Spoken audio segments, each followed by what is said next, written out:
మీ అందరికి కూడా నా వందనాలు. చేరువచ్చిన ప్రతి ఒక్కరికి కూడా క్రీస్తు పేరట వందనాలు తెలియజేస్తూ ఉన్నాను. ప్రార్థన చేసుకుని దేవుని వాక్యంలోనికి మనం వెళ్దాం. ప్రతి ఒక్కరు కూడా దేవుని అడుగుతూ మన మనసును హృదయాన్ని తెరచి, దేవా ఈరోజు నాతో మాట్లాడు, నీ వాక్యం ద్వారా, నీ మాటల ద్వారా నన్ను బలపరచు, నిలబెట్టు అని ప్రతి ఒక్కరు కూడా హృదయపూర్వకంగా దేవుని అడుగుతూ వాక్యాన్ని ఆలోచించడానికి మనం ముందుకు వెళ్దాం. దీని నిమిత్తం పరిశుద్ధాత్మ సహాయాన్ని కోరుకుంటూ ప్రార్థన చేసుకుందాం. ప్రేమగల తండ్రి, మహోన్నతుడా, మీరు మాకిచ్చిన జీవితం గొప్పది. మా జీవితాల్లో మీరు వెలిగించిన వెలుగు గొప్ప తేజోకరమైనది. నాయన, ఈ లోకంలో బ్రతుకుతుండగా మా జీవితంలో ప్రతి విషయాన్ని పరిశీలించే దేవుడు, మీకు అనుగుణమైన జీవితాన్ని జీవించడానికి కావలసిన జ్ఞానాన్ని, మీ యొక్క సహాయాన్ని, తోడ్పాటును, వివేచనను మా జీవన సంబంధమైన ప్రతి విషయాల్లో మాకు తెలుసుకోగలిగే ప్రతి విషయాన్ని, జ్ఞానాన్ని దయచేయండి. వాటిని విశ్లేషిస్తూ మా బ్రతుకుల్లో వస్తున్న పరిస్థితులను సరిచేసుకుంటూ, దిద్దుకుంటూ మేము మీలో బలపడే భాగ్యాన్ని మా అందరికీ దయచేయండి. ఇదిగోనైనా వింటున్న మేమందరము కూడా తండ్రి, మేము ఏమాత్రము మీ మాటలను వ్యర్థపరచుకోకుండా, దూరపరచుకోకుండా తండ్రి, సాతానుకు అప్పగింపకుండా మమ్మల్ని మేము పరిశోధించుకుంటూ నీ వాక్యం ద్వారా దిద్దుకునే భాగ్యాన్ని మా అందరికీ దయచేయండి. నిలబడిన నేను అల్పుణ్ణైనా దీనుణ్ణి, నీ యొక్క పరిశుద్ధాత్మ సహాయాన్ని నాకు ఇచ్చి, నీ మాటలను ఎలా చెప్పాలో నాకు నేర్పించి బలపరిచి, మీ తండ్రి నన్ను మరుగుపరచండి. మీరే తేటగా నీ పిల్లలకు నీ వాక్యం ద్వారా కనబడి మాట్లాడించి మహిమ, ఘనత, ప్రభావాలు మీరు పొందుకోమని క్రీస్తులో ఇచ్చిన బ్రతమాలకు వేడుకుంటున్నాను తండ్రి, ఆమెన్. ప్రియా దేవుని సంఘ బిడ్డలారా, దేవుడు మనకిచ్చిన జీవితం చాలా గొప్పది. దేవుని విషయంలో దేవుణ్ణి నమ్మడం చాలా గొప్ప విషయం. దేవునితో బ్రతకడం చాలా గొప్ప విషయం. అయితే ఆ జీవితం ఎలా ఉంటుందని దేవుని వాక్యం ద్వారా మనం ఆలోచించగలిగితే, దేవుడు ఆదికాండ గ్రంథం నుంచి ప్రకటన గ్రంథం వరకు కూడా ప్రతి భక్తుని, లేకపోతే ప్రవక్తల, లేకపోతే దేవుని విశ్వాసుల జీవితాన్ని పరిగణలోకి తీసుకుని జరిగిన విషయాలు ఎలా జరిగినవో, జరగబోతున్నవి ఎలా జరగబోతున్నాయో, జరుగుతున్న విషయాలను విశ్లేషిస్తూ దేవుడు అనేక విషయాలు మన జీవితానికి మాట్లాడాడు. అయితే మనం వాక్యంలో చూడగలిగినట్టయితే ప్రతి భక్తుడు జీవితం ప్రారంభం, దేవునిలోనికి వచ్చిన ప్రారంభం చాలా బాగుంటుంది, ముగింపు కూడా చాలా గొప్పగా ఉంటుందని దేవుని వాక్యం చెబుతుంది. అయితే మధ్యస్థ జీవితం అంటే దేవునిలోనికి వచ్చిన తర్వాత జీవితం ఎలా ఉంటుంది అనే ప్రశ్న వేసుకుని మనం ముందుకు వెళ్ళగలిగితే, బైబిల్ నందు అనేక సంగతులు దేవుడు మనతో ప్రస్తావిస్తూ వారి జీవితాల్లో జరిగినవి, వారి బ్రతుకుల్లో నెలకొన్నవి, వారు ఎలా జీవించారో, ఎలా బ్రతుకుతూ వారు కొనసాగారో అవి చూడగలిగితే మనకి ఎన్నో విషయాలు దేవుడు మనకు తెలియజేస్తాడు. ఉదాహరణకి అబ్రహాం గారు ఉన్నారనుకోండి. అబ్రహాం గారికి ప్రారంభ దినాల్లో ఆయన పిలిచినప్పుడు దేవుడు ఆయన్ని ఎలా పిలిచాడంటే, నువ్వు రా అన్నాడు. రా అన్నాడు కదా అని ఎక్కడికో చెప్పలేదు, ఎందుకో చెప్పలేదు. అబ్రహాం గారిని చూస్తే మొదటగా ఆదికాండ గ్రంథం 12వ అధ్యాయం మొదటి నుంచి చదువుకుందాం. ఆదికాండ గ్రంథం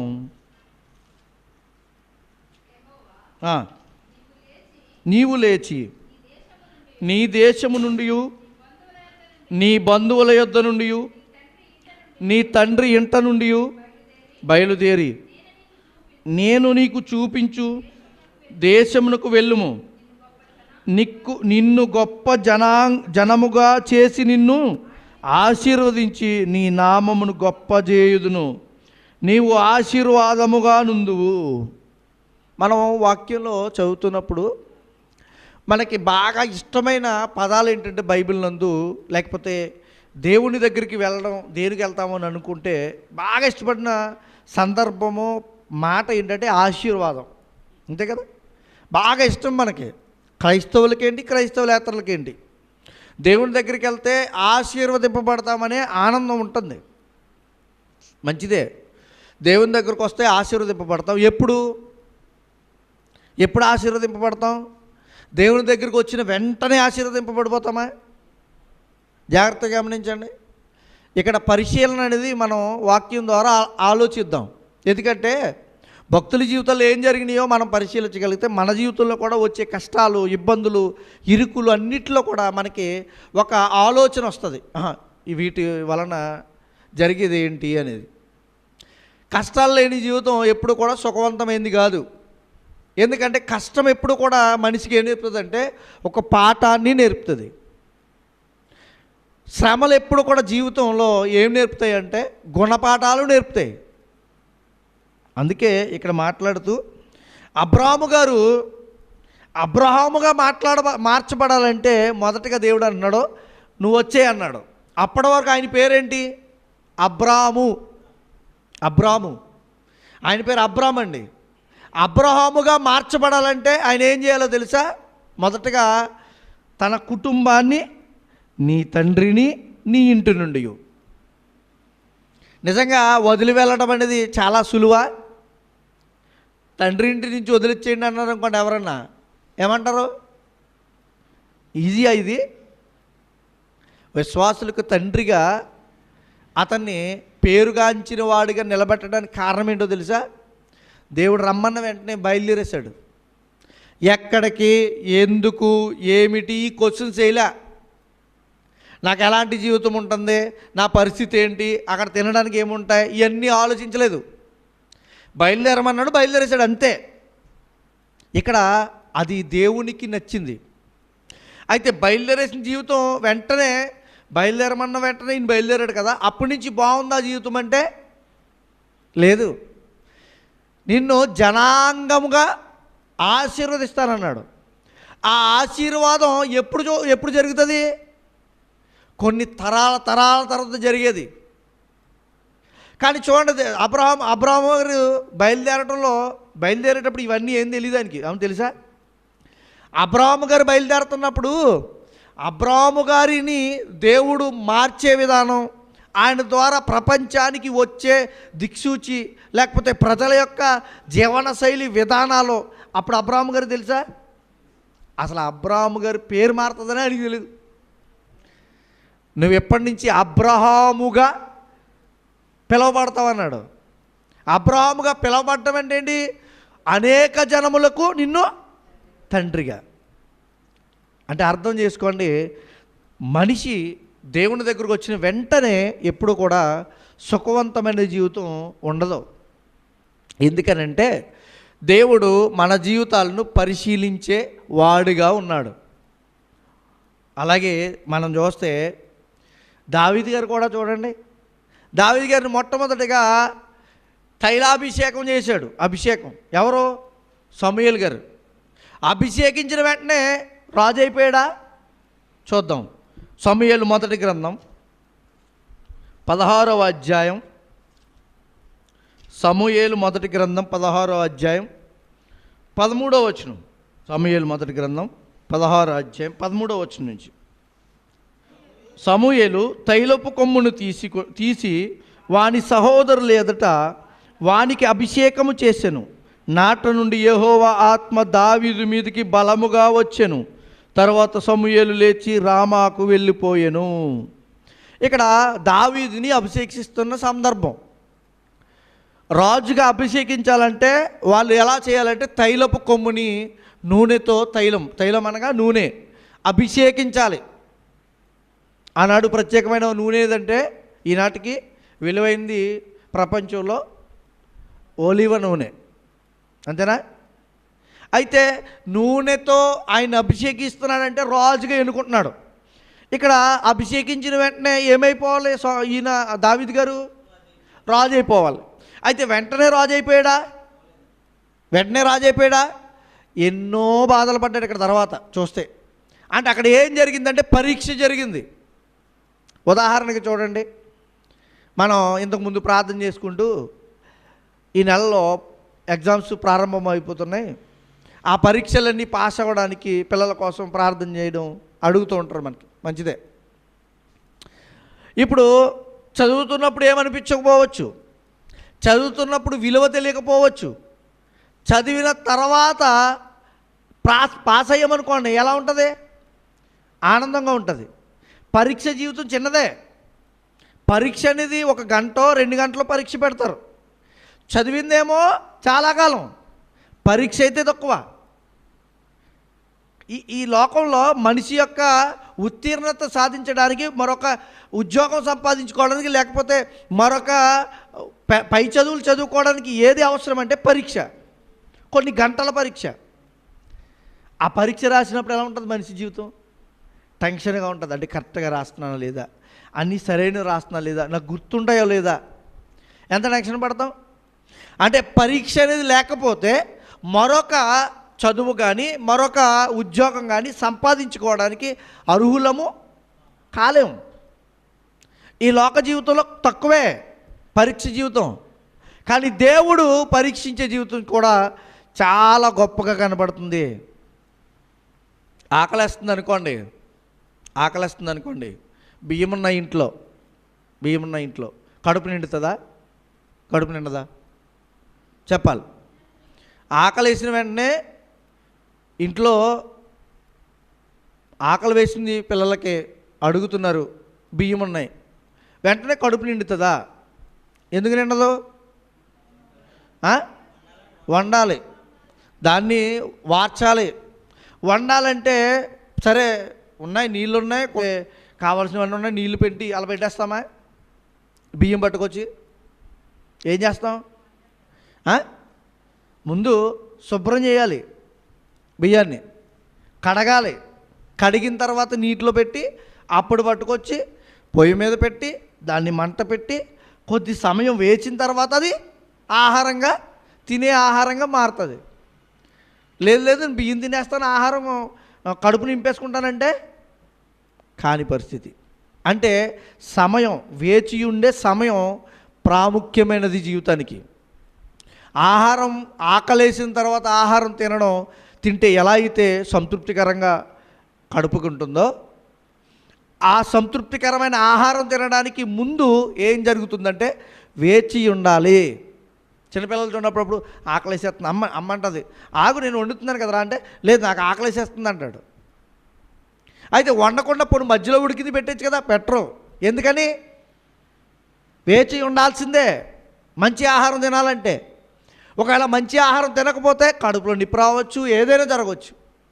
దానివల్ల మన జీవితానికి ప్రమాదాలు ఏర్పడతాయి, ఈ శరీరానికి. అందుకే అంటున్నారు సమయం, వేచి ఉండే సమయం. ఎలా అయితే ఆ బియ్యాన్ని కడుగుతారో, శుద్ధి చేస్తారో, దేవుడు మన జీవితాన్ని కూడా శుద్ధి చేయడానికి కొంతకాలం అడుగుతున్నాడు.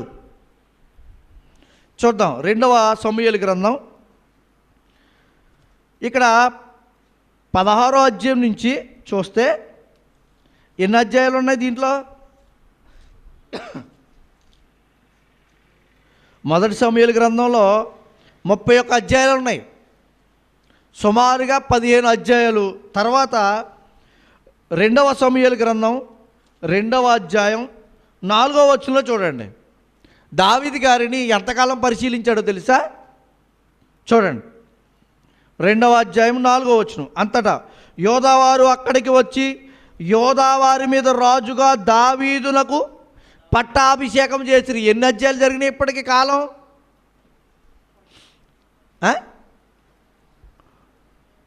17 అధ్యాయాలు కాలం జరిగింది. అంటే కాలంలో చూస్తే కొన్ని సంవత్సరాల జీవితం జరిగింది. మరి తైలాభిషేకం ఎప్పుడు జరిగింది దావీదు గారికి? సమూయేలు గారు ఎప్పుడో చేస్తాడు, మరి అప్పుడే రాజు అయిపోవాలి కదా.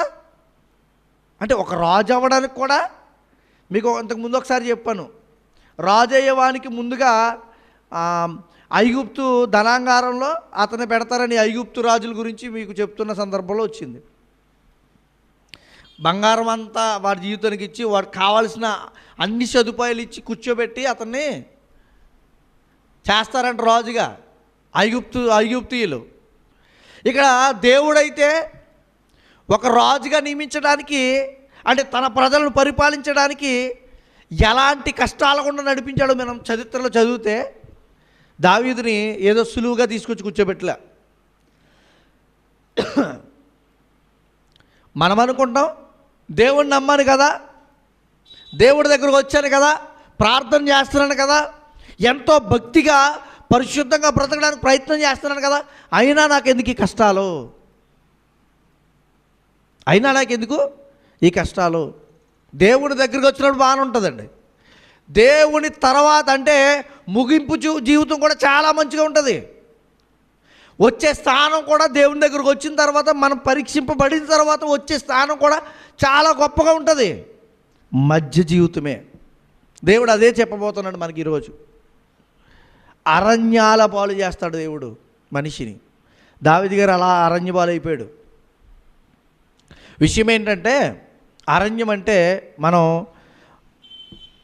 చరిత్రలో మనం ఒకవేళ గూగుల్ చేసినా లేకపోతే పరిశీలించినా చూస్తే అరణ్యం అంటే అడవి అని ఎక్కువగా మనకు చూపిస్తుంటుంది.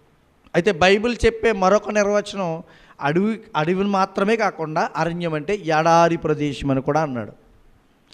ఇజ్రాయేలీలు ఈ ఎడారి ప్రదేశంలోనే బయలుదేరి వెళ్ళారు ఐగుప్తు నుంచి. ఎన్ని సంవత్సరాలు వాళ్ళని పరిశీలించాడో తెలుసా? ఒకసారి పరిశీలించాడు అనడానికి ఒక వచనం చూద్దాం. ద్వితీయోపదేశకాండం 8వ అధ్యాయం 2వ వచనం చదువుదాం. ద్వితీయోపదేశకాండం 8వ అధ్యాయం 2వ వచనాన్ని చదువుదాం. మరియు నీవు ఆయన ఆజ్ఞలను గైకొందువో లేదో నిన్ను శోధించి హృదయంలో ఉన్నది తెలుసుకొనుటకు నిన్ను అవనచు నిమిత్తమును అరణ్యంలో ఈ 40 సంవత్సరములు దేవుడైన యెహోవా నిన్ను నడిపించిన మార్గమంతటిని జ్ఞాపకం చేసుకో. ఏమంటున్నాడు? ఎందుకు 40 సంవత్సరాలు నడిపించాడంట? చెప్పండి. ఎందుక 40 సంవత్సరాలు నడిపించాడు అరణ్యంలో? 4 రోజులు వెళ్ళిపోవచ్చండి. మామూలుగా అయితే ఐగుప్తు నుంచి యెరూషలేం ప్రాంతానికి వెళ్ళాలంటే మామూలుగా ఆ రోజుల్లోనే 4 రోజులు వెళ్ళిపోవచ్చంట. కానీ 40 సంవత్సరాలు ఎందుకు నడిపించాడు? అదే అంటున్నాడు కదా, నేను నీకు ఆజ్ఞాపించిన ఆజ్ఞలన్నిటిని అనుసరించి నడుచుకొనవలెను, నిన్ను శోధించి మరియు నీవు ఆయన ఆజ్ఞలను గైకొందువో లేదో. నిన్ను శోధించి తెలుసుకోవడానికి, పరిశీలించడానికి నీ మీద ఏం చేపెట్టాడు దేవుడు? పరిశీలిస్తున్నాడు. ఎందుకు? అరణ్య జీవితం ఎలాంటిదో తెలుసా? మనిషిని పరీక్షించి పరిశోధించి ఏమంటే శిక్షణ ఇచ్చే స్థలం. మీకు తెలుసో లేదో, ఒక కానిస్టేబుల్ అవ్వాలన్నా, లేకపోతే ఒక పోలీస్ ఉద్యోగం సంపాదించాలన్నా, మిలిటరీలో జాయిన్ అవ్వాలన్నా ట్రైనింగ్ ఎంత కఠినంగా ఉంటుందో తెలుసండి. వాళ్ళకి ఇష్టం వచ్చిన పని చేయంతారు. నేను అప్పుడప్పుడు హైదరాబాద్లో ఉన్నప్పుడు ఒక్కొక్కసారి చూస్తూ ఉండేవాడిని. మిలిటరీ ఆ ప్రాంతం గుండా ప్రయాణం చేస్తున్నప్పుడు వాళ్ళు చేసే పనులు, ట్రైనింగ్లో ఉన్నవాళ్ళు ఊడుస్తారు, బకెట్తో నీళ్ళు జారేసుకుంటారు, వాళ్ళ పనులు వాళ్ళే చేస్తారు. ఇంకా ఇతర పనులు, ఆ తోట పనులని అయ్యని, వీళ్ళు ఎక్సర్సైజ్తో పాటు పనులన్నీ చేయిస్తారు. వ్యాయామంతో పాటు ట్రైనింగ్తో పాటు ఆ పనులన్నీ చేయాలి. ఎందుకు? అదేంటి, నేను గన్నట్టుకునే నిలబడాలి కదా, గన్న ఇచ్చి నాకు చేతితోటి నేను గన్నట్టుకు తిరుగుతానంటే అర్థమైందా? ట్రైనింగ్లో కుదరదు. ఎందుకు? నీకు ఒక ట్రైనింగ్ ఇవ్వాలంటే ఆ వచ్చే ఆటుపోట్లు తట్టుకోవడానికి నీ శరీరం ఈ లోకంలో ఉన్న సమస్యలన్నింటినీ నువ్వు పరిగణించాలి, నువ్వు పరిశీలించాలి. దేవుడు అందుకే మనిషిని ఏం చేయాలనుకుంటున్నాడంటే నిర్మలులుగా చేయడానికి. ఇంగ్లీష్లో ఈ మాటను ఏమంటాడంటే రిఫైన్ అంటే మంచివాడిగా తీర్చిదిద్దడానికి, నేను గొప్పవాడిగా నిలబెట్టడానికి. ఎలాంటి జీవితం కూడా నేను నడిపిస్తాడంటే అసౌకర్యవంతమైన జీవితం. అసౌకర్యవంతం అంటే అబ్రహాం గారికి, నువ్వు రా, నీకు కార్లు ఉన్నాయి, నువ్వు రథాలు వేసుకున్నాడు, నీకు అక్కడ పెద్ద బిల్డింగ్ కడతాను, అక్కడ కూర్చోబెడతాను, రాజ్యం ఇస్తాను, అనలా. నేను గొప్ప జనంగా చేస్తాను రా అన్నాడు అంతే. ఎక్కడికో వెళ్ళాలో చెప్పలా. మరి అబ్రహాం గారిని చేశాడా లేదా? ఈరోజు చూస్తే ప్రపంచంలో ఎక్కువగా పరిశీలన చేస్తే ఎక్కువ విషయాలు విజ్ఞానంగా కనుగొన్న వారిలో ఎక్కువ మంది యోధులను మనం చూస్తాం. చూడండి, చరిత్రలోకి వెళ్ళి గూగుల్ చేసి ఫోన్లో లేకపోతే చెక్ చేయండి.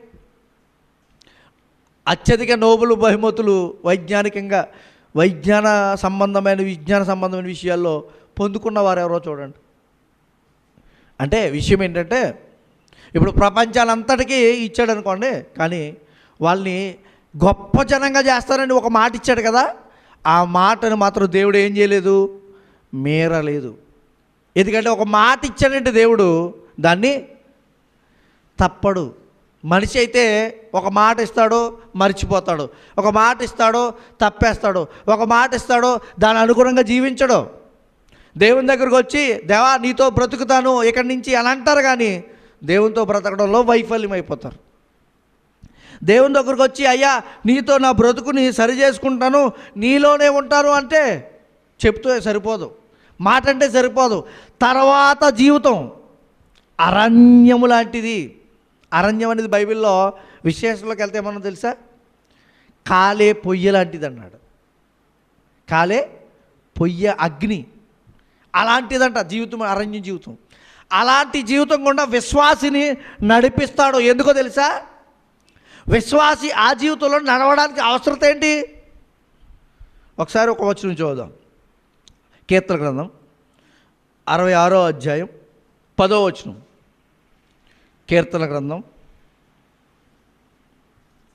66వ అధ్యాయం 10వ వచనం. దేవా నీవు మమ్మును పరిశీలించి ఉన్నావు, వెండిని నిర్మలము చేయు రీతిగా మమ్మును నిర్మలులుగా చేసి ఉన్నావు. వెండిని నిర్మలంగా చేయటం అంటే, వెండిని శుద్ధీకరించినప్పుడు బాగా ఎక్కువ మంట ఇవ్వకూడదంట, బాగా తక్కువ మంట ఇవ్వకూడదంట. అర్థమవుతుందా? ఎంతవరకు మంట ఇవ్వాలో అంతిస్తేనే దాంట్లో రావాల్సిన చెడు అంతా పైకి తేరిపోద్దంట. దాన్ని తీసి పక్క పడేస్తారు. విషయం అర్థమైందా? మనిషిని కూడా దేవుడు ఏం చేస్తాడు, బాగా కష్టపెట్టాడు, అలా నీ పైన కష్టంతో నడిపించడు.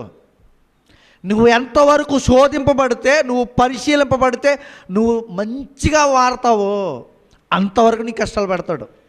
వస్తాయి జీవితంలో. ఇదే క్రైస్తవ జీవితం అంటే, ఇదే క్రీస్తును అనుసరించిన వారిలో వచ్చే కష్టాలంటే. ఏమంటే నేను దేవుణ్ణి నమ్మను కదా, నాకు మొత్తం కష్టాలు పోవాలి అని అనుకుంటే, నిన్ను పరిశీలించకపోతే నువ్వు సువర్ణంగా మారలేవు. చాలామంది చూడండి, ఇలాంటి సమయాల్లో పరిశీలింపబడుతున్నప్పుడు సణుకుకుంటారు. అవునా? సణుకుకుంటే దేవుణ్ణి పరిశీలన మీకు అర్థం కాదు, సణుకుకుంటే విజయం మీ వెంట రాదు.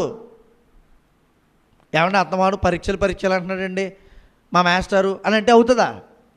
పరీక్ష లేకపోతే నువ్వు ఉన్నతమైన చదువు చదవలేవు, మంచి ఉద్యోగాన్ని సంపాదించుకోలేవు.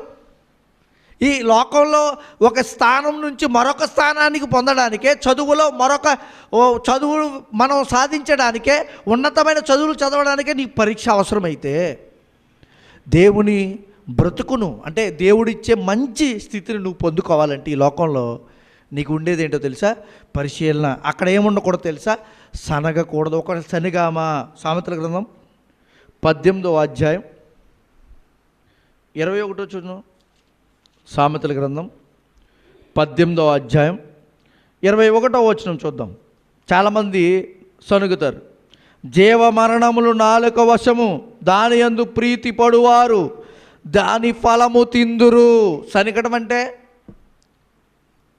జాగ్రత్త గమనించండి. అంటే జీవ మరణాలంట దేని వశమంట అంటే నాలుకతో దూషిస్తున్నాం మనకు ఏం జరుగుతుంది? అదే చెప్తున్నాడు ఇక్కడ. జీవ మరణాలు బ్రతకడము, చనిపోవడము దేని ద్వారా ఉంటుంది?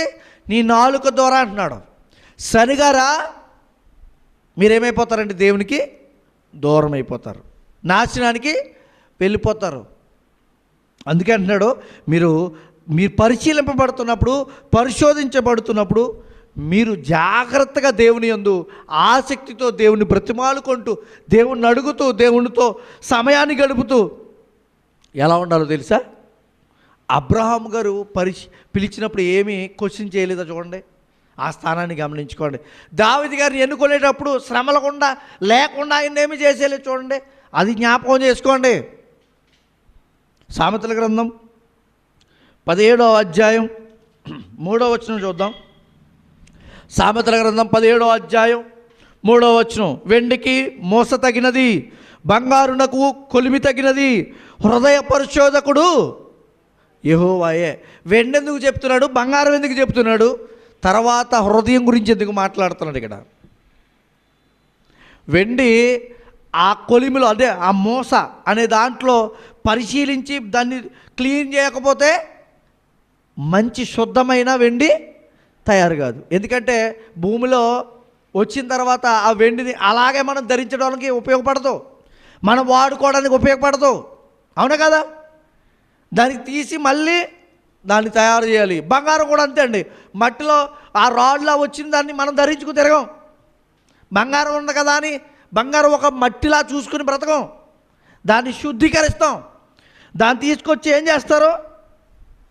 చేస్తారండి? బంగారాన్ని కాలుస్తారు కొలుములో. అప్పుడేమవుద్ది? శుద్ధమైన, మనకి ఉపయోగపడిన అందమైన బంగారపు ఏమంటారు వాటిని, వస్తువులనుగా వాటిని చేసుకోవడానికి అవకాశం ఉంది. అయితే దేవుడు పరిశీలనలో కూడా నీ హృదయాన్ని ఈ అరణ్య జీవితం అనే జీవితంలో నేనేం చేస్తున్నానంటే పరిశోధిస్తూ ఉన్నాడు. శోధించడం కాదండి, దేవుడు శోధించడం మనిషిని, సాతాను శోధిస్తాడు. కొన్ని సందర్భాల్లో శోధన అని కూడా రాయబడుతూ ఉంటుంది. మనం దాన్ని అలా తీసుకోకూడదు, ఎందుకంటే బైబిల్ రాయబడిన ఆనాటి కాలంలో తీరి వాళ్ళకు వచ్చిన దాన్ని, అంటే వాళ్ళు ఏదైతే వాడుకలో ఉందో వారు రాశారు. మనం పరిశీలిస్తున్నప్పుడు మనకి ఇవన్నీ వస్తాయి. అయితే దేవుడు ఏం చేస్తాడంటే పరిశోధిస్తాడు. ఎందుకు? అరణ్య జీవితం అనేది మన జీవితంలో ఉండడం మేలుకరమా లేకపోతే మంచిది కాదా అని అడిగితే, మన జీవితానికి వచ్చే కష్టాలు, ఇబ్బందులు మనల్ని ఏం చేస్తున్నాయి తెలుసా? కడుగుతున్నాయి, తొడుస్తున్నాయి, మనల్ని శుద్ధీకరిస్తున్నాయి. అంటే మనం ఏం కాబోతున్నాం? మనం పరిశుద్ధపరచబడి గొప్పవారిగా నిలబడబడుతున్నాం. ఏంటి కష్టాలు నా జీవితాల్లో, ఏంటి బాధలు నా జీవితాల్లో అని మీరు అనుకుంటుండొచ్చు. దేవుడు నమ్మరు కదా. దావీదు గారు కూడా తైలపు కొమ్ము నా మీద ఇస్తారు కదా ఆ నూనె, నేను అభిషేకింపబడిపోయిన వాడిని, నేను ఇంక రాజుని అని విర్రవీగి తిరగలే. కష్టాలు వచ్చినాయి, తర్వాత కొన్ని బాధలు వచ్చినాయి, పారిపోయి అరణ్యంలో దాక్కోవాల్సిన పరిస్థితి వచ్చింది. సౌలు చంపడానికి ప్రయత్నం చేశాడు. ఎన్ని దాటుకుని వచ్చాడండి. అంటే నీ జీవితంలో కూడా వస్తున్న కష్టాలు నిన్ను పరీక్షిస్తున్నాడు దేవుడు. అంతెందుకండి, మానవ మాతృలకు పట్టింది పోనీ మామూలుగా అనుకోవచ్చు, స్వయంగా దేవుని స్థితి ఏంటి ఈ లోకంలో? ఒకసారి మీకా గ్రంథం చూద్దాం, 5వ అధ్యాయం. మీకా గ్రంథం 5వ అధ్యాయం 2వ వచనం చదవండి. బెత్లెహేము ఎఫ్రతా యోదావారి కుటుంబంలో నీ స్వల్పమైన గ్రామమైనను నా కొరకు ఇశ్రాయేలును ఏలబోవాడు. ఏ విషయం మాట్లాడబడుతుంది ఇక్కడ? ఏ విషయం గురించి చెప్పబడుతుంది? ఎవరి గురించి మాట్లాడబడుతుంది? యేసుక్రీస్తు వారి గురించి. ఒక గ్రామం గురించి మాట్లాడుతున్నాడు. బెత్లెహేము, యోదా ప్రాంతంలో బెత్లెహేము అనే ప్రాంతం చిన్నదే, అయినా కూడా ఆ ప్రాంతంలోంచి ఎవరు రాబోతున్నారు అంటున్నాడు? నా ప్రజలను ఏలేవాడు రాబోతున్నాడు. ఏలేవాడు ఎలా రావాలి? మామూలుగా ఏలేవాడు ఎలా రావాలి? ఇప్పుడు మనకు చూడండి, ఎన్నికలు వచ్చినాయి, ఏలుతున్నవారు ఎలా వస్తారు? ఎన్నుకున్నాం కదా, వాళ్ళు పరిపాలన చేయడానికి వస్తున్నారనుకోండి, ఎలా ఉంటారు వాళ్ళు? వాళ్ళ స్థానం ఎలా ఉంటుంది? పరిపాలన చేసే స్థానం హుందాగా 10 మంది సెక్యూరిటీ, 100 మంది సెక్యూరిటీతో, అనేక కార్లతో తిరుగుతూ ఉంటారు వాళ్ళు కదా. మనం ఏమనుకుంటాం? ఏలబోయేవాడంటే గొప్ప ఆలోచించుకుంటాం. కానీ యేసుక్రీస్తు వారి పరిస్థితి ఎలా ఉంది? లోకాసు వార్త 2వ అధ్యాయం 1వ వచనం చూద్దాం. ఎలాంటి పరిస్థితులు ఆయన రావాల్సి వచ్చిందో దేవుడు ఆల్రెడీ ఆయనకి ఒక ప్రవచనంగా ముందుగానే రాయబడిపోయింది. ఏంటది? ఏలబోవాడు వస్తాడని. ఎక్కడి నుంచి వస్తాడని? యోధా ప్రాంతంలో బెత్లెహేములో పుడతాడని కదా. అయితే బెత్లెహేములో యేసుక్రీస్తు వారు తల్లి అయిన మరియ గర్భంలో బెత్లెహేములోనే గర్భంలో వహించిందా? గర్భధారణ ఎక్కడ జరిగింది? ఆవిడ వేరే ప్రాంతంలో గర్భధారణ అయింది. అయితే ఎక్కడికి వచ్చి ఆమె జరగాలని ఉంది? శిశువు పుట్టాలని ఉంది బెత్లెహేముకి. అయితే బెత్లెహేముకి ఆ సమయంలో బెత్లెహేములో ఉన్నాడు ఈయన? లేడు. ఎవరో యేసేపు గారు మరియా బెత్లెహేములో లేరు, వేరే ప్రాంతంలో ఉన్నారు. చూడండి అక్కడ ఏమని జరిగిందో. ఆ దినములలో సర్వలోకమునకు ప్రజాసంఖ్య వ్రాయవలనని కైసరు ఔగుస్తు వలన ఆజ్ఞాయను. ఔగుస్తు అంటే రోమా ప్రభుత్వపు అధికారి అని అర్థం. అదొక బిరుదు అంటండి. రోమా ప్రభుత్వానికి అధికారికి ఇచ్చే బిరుదు ఔగుస్తు అనేది. ఆయన ఒక నిర్ణయం చేశాడంట. ఎప్పుడు ఆయన అధికారంలో ఉన్నప్పుడు.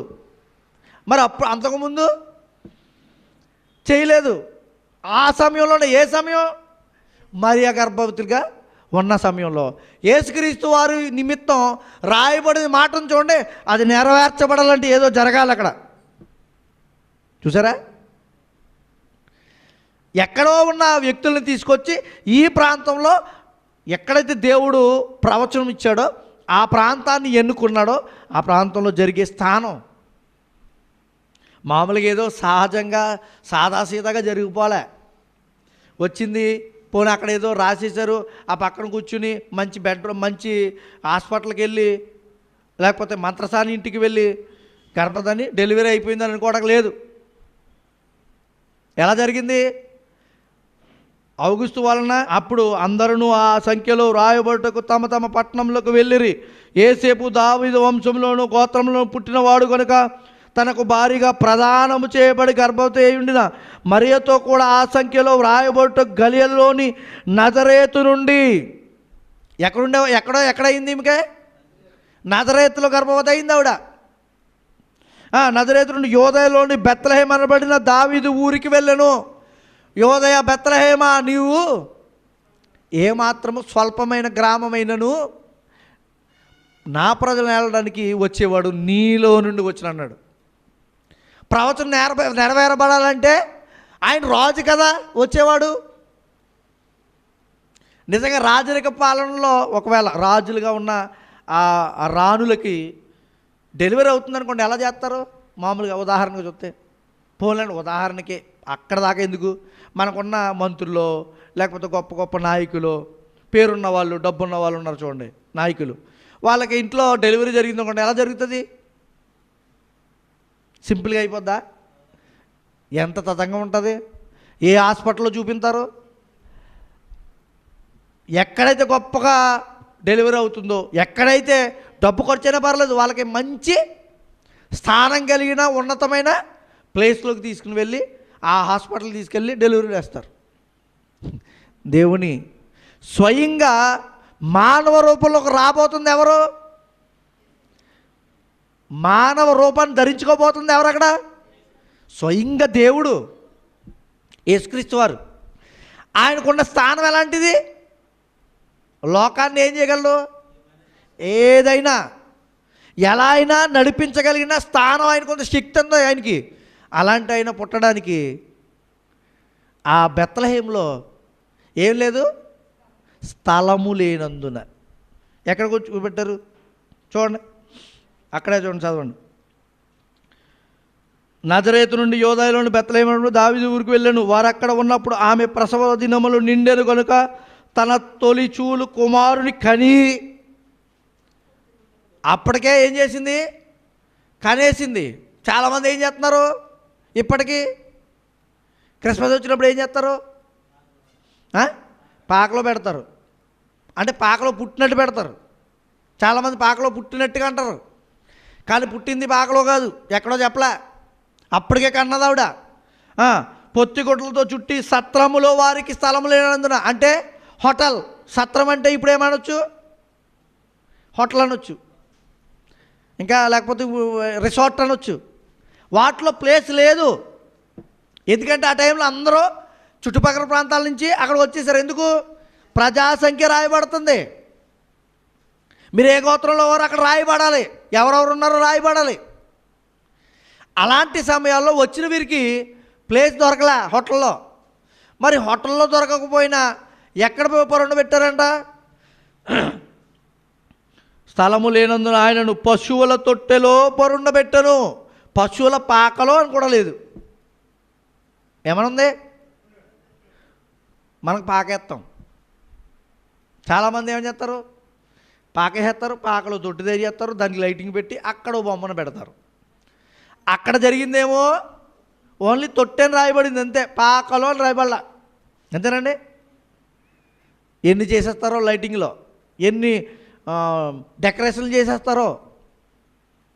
సరే, ఇలా చూస్తే యేసుక్రీస్తు వారు స్వయంగా దేవుడు అయినప్పటికీ ఆయన ఈ లోకంలో వచ్చే స్థానంలో ఆయనకి బాధలు ఏమాత్రము కూడా లేకుండా లేవు. అంటే అర్థం ఏంటి? కష్టాల గుండానే ఆయన ఈ లోకంలో ప్రయాణించాల్సిన పరిస్థితి వచ్చింది. అంటే అరణ్య జీవితం లాంటిదే ఆయన కూడా. ఎలాంటిది? అరణ్య జీవితం లాంటిదే. అంతేకాదు, ఆయనకి సౌకర్యవంతమైన పరిస్థితి ఏదీ లేదు. పడుకోవడానికి ఒక బెడ్ లేదంటండి, ఇల్లు నివసించడానికి ఇల్లు లేదంటండి. అన్నాడా? చూద్దామన్నమాట. చూడండి, లోకా సువార్త 9వ అధ్యాయము 58వ వచనం. లోకా సువార్త 9వ అధ్యాయము 58వ వచనం. అందుకు యేసు, ఒక ఆయన వచ్చి అడుగుతున్నాడు, అయ్యా నీతో వచ్చేస్తానే అన్నాడు. సరే సరే, నాతో రావాలంటే ఎలా ఉంటుందో చెప్తున్నాడు. నక్కలకు బొరియలను ఆకాశ పక్షులకు నివాసములను కలవు కానీ మనుష్య కుమారుడు తలవాల్చుకొనుటకైనను స్థలము లేదని అతనితో చెప్పెను. ఎవరు వచ్చింది? ఎవరు భూమి మీదకి వచ్చింది? ఎవరు? మరియలో నుంచి కనబడింది ఎవరు? కనబడింది మరియ. కన్నది ఎవరిని? స్వయంగా దేవుణ్ణి, యేసుక్రీస్తు వారిని, రక్షకుణ్ణి, ప్రపంచాన్ని, మానవాల్ని ఏలేవాడిని. అలాంటి ఆయనకి స్థానం ఏంటి? వచ్చినప్పుడు బాలేదు, బ్రతుకుతున్నప్పుడు బాలేదు. ఈనాడు చూస్తే సమాజంలో ఎవరైనా గొప్పవారుగా దేవుని ఎడల వాక్యం చెప్పేవారు కానీ ఇంకొకరైనా అనుకోండి, వాళ్ళకి ఎలాంటి పరిస్థితులు ఉంటాయి? ఫోన్ చేస్తారు ముందు, అయ్యా ఇలా మీటింగులు పెడుతున్నాం రండి. మంచిది. వచ్చేటప్పుడు ఏసీ రూమ్ ఉందా? కారు ఉందా? నాకు టికెట్లు తీయాలి, ట్రైన్లో కూడా కాదు, ఫ్లైట్లో. లేకపోతే ఒకవేళ ట్రైన్లో రావాలనుకోండి, నాకు డబల్ ఏసీ తీయండి. ఎవరికే? లోకంలో సహజంగా దేవుని గురించి చెప్పేవారికి. అంటే కనీస అవసరాలు ఉండటం తప్పులేదండి. నాకు ఇలా ఉంటేనే వస్తానడం తప్ప కదా. ఎప్పుడు కూడా సంఘం వచ్చే సేవకుడిని లేకపోతే వాక్యం చెప్పడానికి వచ్చేవారిని అంత నీచంగా చూడడానికి ఎవరు ఇష్టపడరు, మనకు తెలుసు అది. ఎందుకంటే గౌరవించాలని మనకి వాక్యం చెబుతుంది, వాళ్ళని గౌరవిస్తాం చెప్తాం. కానీ కొంతమంది ఏం చేస్తాం? కొంతమంది, నేను అందరం అట్లా, చాలా దారుణం. యేసుక్రీస్తు వారిని పరిశీలించుకుంటే, యేసుక్రీస్తు వారి జీవిత విధానాన్ని మనం చూస్తే, ఏమండి ఆయనకే పరిశోధనలో ఈ లోకంలో నలగగొట్టబడే పరిస్థితిని వచ్చింది. మనం ఎంత టోలమండి? పోనీ సేవకులము కాదు, మనం విశ్వాసులు పోనీ అనుకోండి. మనం ఎంత టోలం? దేవుని నమ్మాను, నాకు ఎందుకు జరగట్లేదు? ఎన్ని ప్రశ్నలు మన జీవితాల్లో? నాకు ఎందుకు నేను అనుకున్నది అవ్వట్లేదు? ఎన్ని ప్రశ్నలు మన జీవితాల్లో? ఎన్ని కష్టాల గుండా మనం వెళ్తున్నప్పుడు అయ్యి బాబోయ్ నాకేందుకు కష్టాలు రావాలనే బాధ ఎందుకు? దేవుడు నీకు నేర్పిస్తున్నాడు ఈరోజు. దేవుడు తెలియజేస్తున్నాడు జీవితంలో నిన్ను నేను ఏం చేస్తున్నాను, ఇబ్బందుల కొలిమిలో నిన్ను పరీక్షిస్తున్నాను. ఎందుకు పరిశీలించాలి? నీకు దేవుని గొప్పతనం అర్థం కావాలి, నీ బ్రతుకు యొక్క జీవితం యొక్క విలువ తెలియాలి. నువ్వు దేవుని స్థానంలోని, ఆ దేవుడిచ్చే స్థానంలోకి నువ్వు వెళ్తున్నప్పుడు ఈ లోకంలో వాటన్నిటిని ఎలా పరిగణించావు, ఎలా ఎదుర్కొన్నావు, వాటిలో నువ్వు ఎలా ఉండి బ్రతికావు అనే స్థానాన్ని నేను దేవుడు నీ జీవితంలో చూస్తూ ఉన్నాడు. అందుకేనండి మనకు వచ్చే బాధలు, కష్టాలు, ఇబ్బందులు, వాటిలో మనం ఏమీ కూడా దేవుణ్ణి దూషించకూడదు. మనకు వచ్చిన బాధలు బట్టి మనం కృంగిపోకూడదు. యేసుక్రీస్తు వారి శ్రమల నుండి నడిచాడండి. హెబ్రీయులకు రాసిన పత్రిక 5వ అధ్యాయం 8వ వచనం. హెబ్రీయులకు రాసిన పత్రిక 5వ అధ్యాయము 8వ వచనం చదువుదాం. ఆయన కుమారుడై ఉండి తాను పొందిన శ్రమల వలన విధేయతను నేర్చుకొనెను. ఎవరు? యేసుక్రీస్తు వారు. ఏమంటే విధేయత ఆయనకి తెలియదా? గొప్పతనం ఆయనకి తెలియదా? బాధలు ఆయనకి తెలియనివా? కానీ దేవుడు చూడండి, స్వయంగా ఈ శరీరం, అంటే ఈ శరీరంలోకి వచ్చి బాధలు ఎలా ఉంటాయో సరి చూసుకుంటూ మనకు ఒక పాఠం నేర్పాలి. అందుకేమంటున్నాడు, ఆయన విధేయత నేర్చుకోవడం ఏంటంటే, అసలు దేవుడు విధేయత నేర్చుకోవడం ఏంటి? ఈ పాయింట్ ఆలోచించారు ఎప్పుడైనా? అసలు దేవుడు విధేయత నేర్చుకోవడం ఏంటండి? నీకు నాకు గుణపాఠం నేర్పాలి. ఎందుకంటే మనం అంటాం, దేవా నీకేం తెలిసి ఈ శరీరంలో, మట్టి శరీరంలో వచ్చే బాధలు అంటాం కదా. అందుకే ఆయన అన్నిటినీ పరిశీలించి మనకు చూపించి వెళ్ళాడు. నేను గెలిచాను, మీరు కూడా విధేయత చూపినందున, చదవండి, విధేయత నేర్చుకొనెను మరియు ఆయన సంపూర్ణ సిద్ధి పొందినవాడై మెల్కీషేదకు యొక్క క్రమములో చేరిన ప్రధాన యాజకుడిని దేవుని చేత పిలువబడి తనకు విధేయులైన వారికి అందరికీ నిత్య రక్షణకు కారకుడాయను. విధేయత చూపించాడు కాబట్టి, బాధపడ్డాడు కాబట్టి, నలగబడ్డాడు కాబట్టి, ఆయన నేర్చుకున్నాడు కాబట్టి ఏమి ఇవ్వగలిగాడు తెలుసా? ప్రపంచానికి రక్షకు కారకుడు, రక్షణకు తొలిమెట్టైన. అంతేనా? ఏం నేర్చుకున్నాడంట? విధేయత నేర్చుకోవడం అండి. ఏమంటే మనం నేర్చుకోమంటే అబ్బాబ్బాబ్బా నాకు అన్నీ తెలుసు, ఏం తెలుసు, నాకు అన్నీ తెలుసు అనుకుంటాం. ఏదైనా కానీ ఏది తెలిసి మనకు అసలు దేవునికి ముందు పెడితే, మనం దేవుని వాక్యం ముందు మనం నిలబడితే మనకేం తెలుసు? కొంతమంది అంటుంటారండి, ఇంకెంతకాలం నేర్చుకుంటామండి, ఇంకా చెప్తూ మొదలెడదాం. నేంటుంటాను అక్కడక్కడ, ఇంకెంతకాలం నేర్చుకుంటామండి, చెప్పేయటమేనండి. ఏం తెలుసాయా అంటే, కొన్ని విషయాలు ఇంకా తెలీదు, బైబిల్లో ఉన్న విషయాలు ఇంకా తెలీదు, కానీ ఏం చెప్పేద్దాం? వాక్యం చెప్పేద్దాం. ఏం తెలియకుండా, విషయాలు తెలియకుండా నేర్చుకున్నా రండి అంటే ఇంకెంతకాలం నేర్చుకుంటాం? దేవుని వాక్యాన్ని జీవితం అంతా నేర్చుకున్నా నీ జీవితంలో ఒక్క వంతు కూడా నేర్చుకోలేవు. దేవుని వాక్యంలో ఒక్క వంతు కూడా తెలుసుకోలేవు.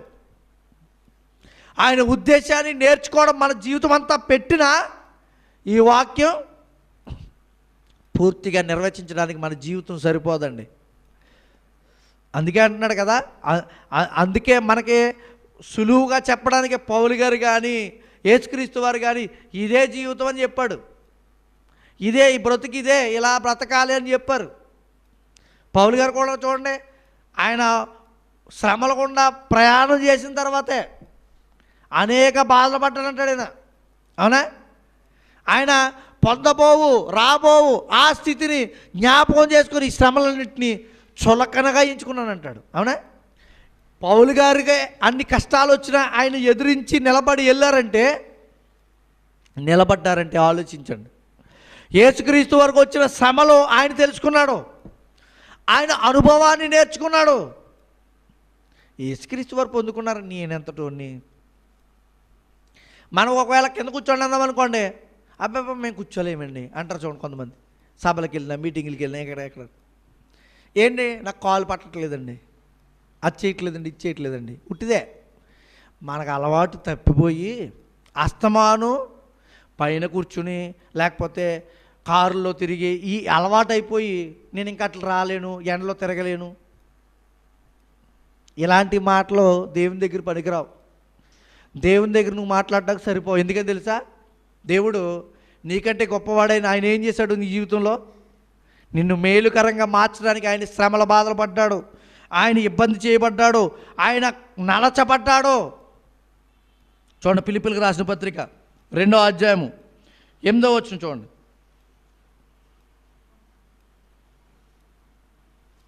సంపూర్ణ మానవునిగా బ్రతికాడండి ఆయన ఈ లోకంలోకి వచ్చి. దేవుడు అయినప్పటికీ ఆయన ఈ లోకంలో ఎలా బ్రతికాడో తెలుసా? సంపూర్ణ మానవునిగా, సామాన్య మానవునిగా. ఫిలిప్పీయులకు రాసిన పత్రిక 2వ అధ్యాయం 8వ వచనం. మరియు ఆయన ఆకారమందు మనుషుడిగా కనబడి మరణము పొందునంతగా, ఎవరు? దేవుడు. ఎలాగా? అనగా శిలువ మరణం పొందునంతగా. మరణం అన్నాడు, బాగానే ఉంది, అదేంటి మరణమో చెప్తున్నాడు. ఎందుకు? శిలువ మరణం అంటే సామాన్యమైన మరణం కాదు, నీచమైన మరణం అని ఆనాటి కాలంలో ఒక గుర్తది. వీడంతా దౌర్భాగ్యుడు, దుష్టుడు, దుర్మార్గుడు లేడని ప్రపంచానికి చాటే మరణం అది. కానీ అలాంటి మరణం ఏమీ చేయని ఏ పాపం ఎరుగని ఆయనకి అంటుకొని చూడండి. దాంట్లో ఏం చెప్తున్నాడు ఆయన? అనగా శిలువ మరణం పొందినంతగా విధేయత చూపిన వాడై తన్ను తాను తగ్గించుకొనెను. తగ్గింపు లేదు ఈ జీవితంలో, ఈ లోకంలో, మనుషుల్లో తగ్గింపు కనబట్టలేదు. కొన్ని సందర్భాల్లో మనం చూసుకుంటే మనలోనే ప్రశ్న వేస్తున్నాడు దేవుడు మనల్ని. ఈ వచనం చదువుతున్నప్పుడు యేసుక్రీస్తు వారు ఏం చేశారంట? తను తాను, ఏమండి నువ్వు నేను తగ్గించుకున్నావంటే పర్లేదండి, దేవుడైన ఆయన తగ్గించుకోవాల్సిన స్థితి ఏంటండి? ఆలోచించండి మీరు. దేవుడిగా ఉన్న ఆయన తగ్గించుకునే స్థానం ఎందుకు రావాలి? మనల్ని శుద్ధీకరించాలి, మనల్ని మార్చాలి, మనల్ని దిద్దాలి, మనకి మార్గం చూపాలి. మనకు మార్గం తెలియదు కదా. కష్టాల్లో బాధల్లో వచ్చినప్పుడు మనం ఏమనుకుంటామంటే, ఇది నాకు వచ్చిన శ్రమ, నేను బాధపడిపోతున్నాను, నేను బాధలు పడిపోయి ఇంకా ఇబ్బందులు పడిపోతున్నాను అనుకుంటాం. దేవుడు అంటున్నాడు, వాటిలోనే నిన్ను పరిశోధిస్తానయా. నాకే తప్పలేదు ఇక్కడ లోకంలో. ఎవరికే? యేసుక్రీస్తు వారికి. అంతే కదా. అపొస్తలుల కార్యాలు 14వ అధ్యాయం 22వ వచనం. శిష్యులను కూడా చెబుతూ, అపొస్తలుల కార్యాలు 14వ అధ్యాయం 22వ వచనం. శిష్యుల మనస్సులను దృఢపరచి విశ్వాసమందు నిలకడగా ఉండవలెననియు, అనేక శ్రమలను అనుభవించి మనము దేవుని రాజ్యంలో ప్రవేశింపవలనని వారిని హెచ్చరించిరి. ఎవరో? పౌలు శీలలు. ఏం చేస్తున్నారు వీళ్ళు? శిష్యుల కంటే దృఢపరుస్తున్నారట. ఎలా దృఢపరుస్తున్నారు? అబ్బే మనం దేవుడిని నమ్మేం కదా, మీకు అన్ని సుఖాలు ఉంటాయని చెప్పట్లా. నీకెందుకురా, నేను ఉన్నాను కదరా, రా నేను తీసుకెళ్తాను, ఏం బాధలు ఏముండవు ఇక్కడ అని చెప్పట్లా. అనేక శ్రమల గుండా క్రైస్తవ జీవితం ఎలా వెళ్ళి శుద్ధీకరించబడి మంచి స్థానాన్ని పొందుకుంటుంది? శ్రమల గుండా. శ్రమలు అంటే ఏంటో తెలుసా? పరీక్షలు లేని విద్యార్థిని ఎలా అయితే ఉత్తీర్ణుడు అవ్వడో, పరీక్షలు లేని క్రైస్తవ జీవితం సంపూర్ణతలోనికి సాగిపోదు. అంటే ఈ పరీక్షలు వస్తున్నప్పుడు కొంతమంది ఏం చేస్తారో తెలుసా? వైదొలిగిపోతారు, వెనక్కి వెళ్ళిపోతారు.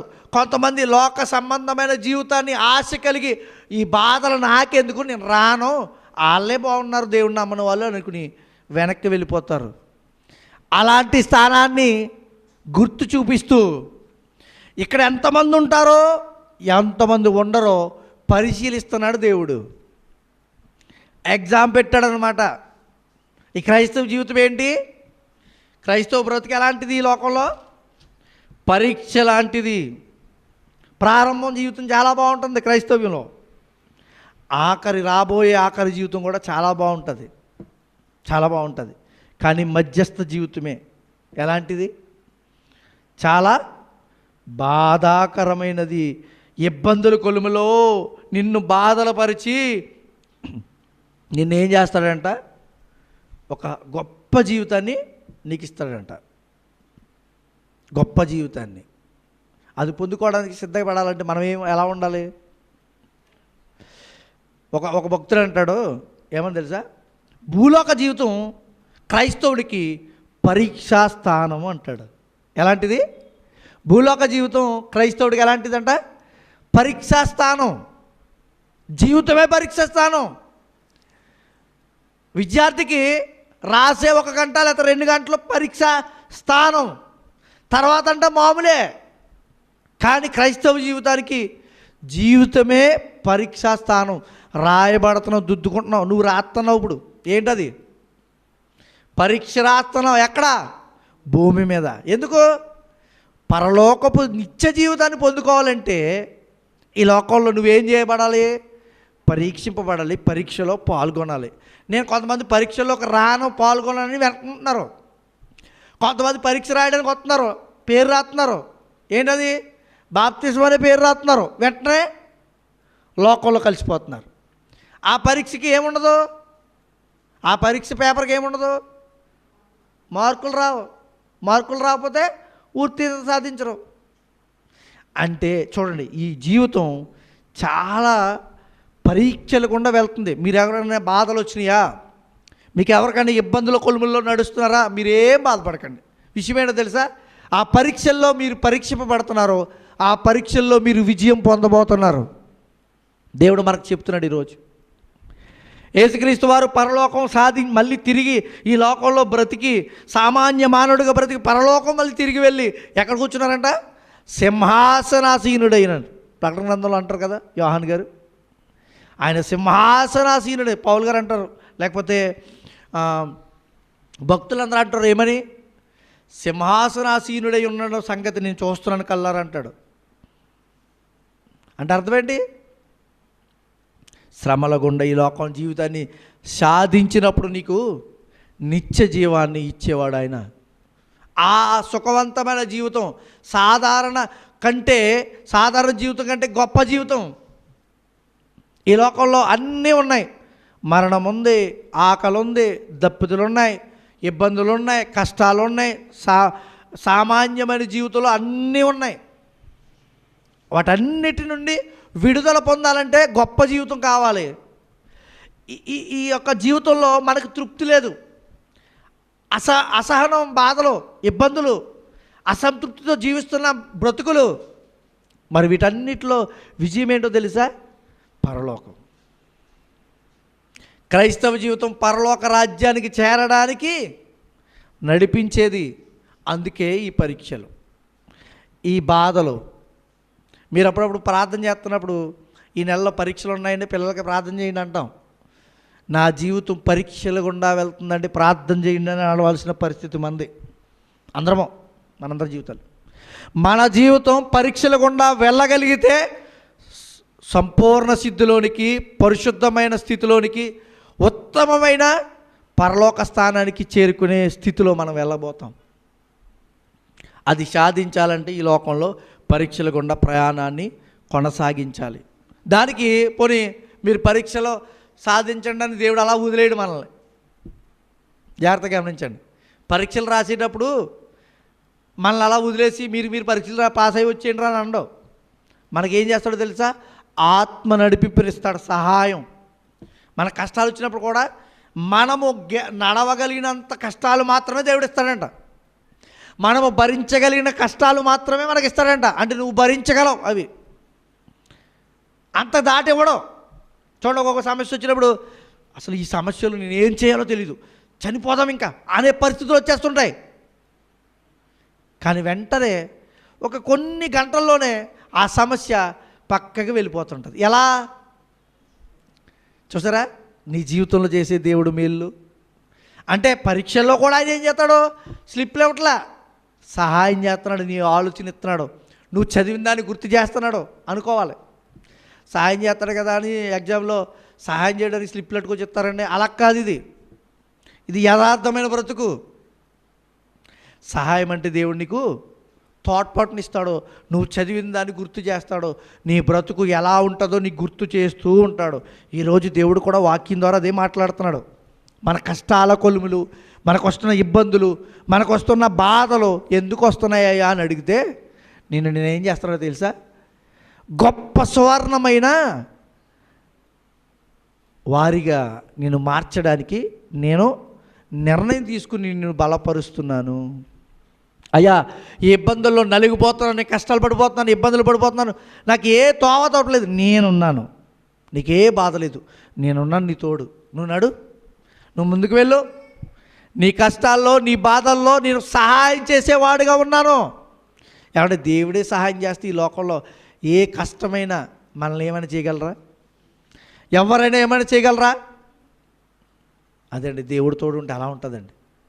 అంటే అరణ్య జీవితం ఏమాత్రము బాధ కలిగించేదిగా మనకి ఉండదు. ఆ భక్తులు, పాత నిబంధనలో భక్తులు అందరూ అరణ్యం గుండా ప్రయాణం చేసి, అరణ్యం అంటే చెట్టు చేమ ఏమీ లేని ప్రాంతాల్లో, ఎడారి ప్రాంతాల్లో నడిపిస్తాడు. అలాంటి ప్రాంతాల్లో ఏం చేయగలడో తెలిసే దేవుడు. ఎడారి ఉన్న జీవితాలు ఏం చేయగలడో తెలిసే దేవుడు. యెషయా గ్రంథం 41వ అధ్యాయం ముగించేసుకుందాం.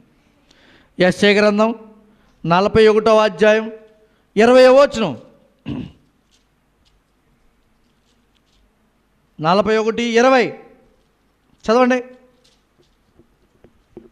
నేను అరణ్యములో, అంటే ఇక్కడ అరణ్యం అంటే ఎడారి అనే భావం రాయబడింది. నేను అరణ్యములో ఏం చేస్తాడంట? దేవదారు వృక్షములను, తుమ్మ చెట్లను, గొంజి చెట్లను, తైల వృక్షమును నాటించెదను. ఏం జరుగుతుంది? 19వ వచనం. చెట్లు లేని మెట్టల మీద నేను నదులను పారజేసేదను, లోయల మధ్యను ఓటలను ఉబకజేసేదను, అరణ్యమును నీటి మడుగుగాను. ఎడారిలో ఏమొస్తాయి మనకు? అప్పుడప్పుడు బాధల కొలిమిల్లో మంచి ఆనందమైన స్థితిని ఇస్తున్నాడా? ఇవ్వడా? ఎడారి వంటి నీ జీవితంలో ఏదో ఒక సమయంలో సంతోషకరమైన జీవితాలు వస్తుంటాయి చూడండి, అవునా? ఈ కష్టకరమైన కొలిమిల లాంటి జీవితంలో కూడా అనేక సందర్భాల్లో మనకు సంతోషాలు కలిగిస్తూ ఉంటాడు దేవుడు. అదే అన్నట్టు నేను చేస్తాను. ఎడారులు ఏం చేస్తాయంట? మంచి వృక్షాలు ఫలిస్తాయంట. జీవితం ఎడారి లాంటి నీ జీవితం ఏమైపోతుందనే నీ ప్రశ్నలు ఉన్నాయి నీ జీవితంలో. దేవుడు మేలుకరమైన స్థితిని నీకు ఇస్తాడు, నిన్ను ఆదుకుంటాడు, నిన్ను నడిపిస్తాడు సంతోషంగా. ఈ ఎడారి జీవితంలో నిన్ను వదిలిపెట్టాడు. నిన్ను పరీక్షిస్తున్నప్పుడు కూడా నీకేం చేస్తాడు ఆయన? పరీక్షలో సహాయం చేస్తాడు. సహాయం, అలాంటి సహాయం మనకుందండి, లోకంలో ఉన్న వారికి లేదండి. బాధలు ఇబ్బందులు వస్తున్నప్పుడు, దేవుణ్ణి తెలియని వారికి బాధలు వస్తున్నప్పుడు ఆధారం లేదు. నీకు బాధలు వచ్చినప్పుడు ఏముందో తెలుసా? ఆధారము నేనే. అందుకే పాట పాడతాం, ఆధారం నీవే నయ్యా, నాకు ఆధారం నీవేనయ్యా, కష్టాలు చేరిన, నష్టాలు వచ్చిన దేవుడు చూడండి ఎంత ఆధారం ఇస్తున్నాడు. అలాంటి ఆధారం మనకుంది. నీకు నిత్యలోకాన్ని, నిత్య జీవితాన్ని, గొప్ప ధన్యకరమైన జీవితాన్ని ఇవ్వాలంటే నిన్ను నడిపిస్తున్నాడు అరణ్యం గుండా. ఆ అరణ్య జీవితంలో నువ్వేం చేయాలో తెలుసా? దేవుణ్ణి విడవకుండా ఆయనతో జీవితాన్ని కొనసాగించాలి. అప్పుడు మనకి గొప్ప జీవితాన్ని దేవుడు ఇవ్వడానికి సిద్ధంగా ఉన్నాడు. అలాంటి జీవితాన్ని పొందుకోవాలంటే మనం ఎలా ఉండాలి? ఈ జీవితంలో బాధలు వచ్చినా, ఇక్కట్లు వచ్చినా, కష్టాలు వచ్చినా ఏమాత్రం బాధపడి దేవుణ్ణి దూషించేవారుగా మాత్రం ఉండకూడదు. ఏం చేశాడులేండి దేవుడు అనే మాట రానివ్వకుండా జాగ్రత్త. నాకేమి ఇచ్చాడులేండి దేవుడు అనే మాట రానివ్వకుండా జాగ్రత్త. అలా అంటే సనిగేవారు ఎక్కడికి వెళ్ళిపోతారో? సనిగేవారు ఎక్కడికి వెళ్ళిపోతారంటే నాలుక జీవ మరణముల నాలుక వశమంట. జీవ మరణాలు నాలుక వశం. సరిగామంటే ఏం చేస్తాం? మన మరణాన్ని మనమే కొని తెచ్చుకున్నట్టు. దయచేసి ఈ మాటలు ఆలోచించి దేవుడు మనకు తెలియజేస్తున్న విషయాలు నేర్చుకుంటూ, ఈ జీవితంలో కష్టాలను బాధలను ఎదురిస్తూ, సహాయం దేవుడు ఇస్తాడు కదా, ఆయన్ని అడుగుతూ, దేవానికి పోయి సహాయం దయచేయండి ప్రార్థిస్తూ, ఆయనతో కొనసాగుతూ, ఎలాంటి బాధలు వచ్చినా నాకు తోడై ఉండే గొప్ప దేవుడు ఉన్నాడు. ఆయనకే ఒకనాడు మానవ స్వరూపుగా వచ్చినప్పుడు ఆయనకే కష్టాలు తప్పలేదు, నేను ఎంతటోని అనే భావనతో బ్రతికితే దేవుడికి మనకి మంచి విలువైన జీవితం ఇవ్వడానికి సిద్ధంగా ఉన్నాడు, ఇస్తాడు. అలాంటి వారిగా మనం అందరం ఉండాలని తెలియజేసుకుంటూ ఈ నా మాటలు ముగిస్తూ ఉన్నాను. ప్రార్థన చేసుకుని ముగించుకుందాం. ప్రేమగల తండ్రి, మహోన్నతుడా, విలువైన నీ మాటలు గొప్పవి. మేము ఆలోచించగలిగితే ఎన్నో విషయాలు మాకు నేర్పిస్తావు తండ్రి. ఇదిగోనైనా ఈరోజు విన్న ఈ మాటలు మా అందరి వినికిల్లో ఫలింపచేయండి. మాకున్న బాధలు, ఇబ్బందులు, కష్టాలలో నుండి మమ్మల్ని బలపరిచి నిలబెట్టేవాడు మీరే నమ్ముచు తండ్రి. ఇదిగోనైనా ఇంతవరకు మీరే మాట్లాడించారు, మీరు సహాయం దయచేశారు. ఏమాత్రం ఈ మాటలు వ్యర్థం కాకుండా నా జీవితాల్లో ఫలింపజేసి బలపరిచి భద్రపరిచి మీకు విలువైన సాధనంగా మమ్మల్ని మలిచి నడిపించి మహిమా ఘనత ప్రభావం పొందుకోమని సమస్తము మీ పాదపద్మకు ఆరోపించుకుంటూ యేసుక్రీస్తు వారు పెట్టించిన ప్రార్థన బ్రతమాలకు వేడుకొచ్చున్నాము తండ్రి. Amen, amen. అందరికీ వందనాలండి.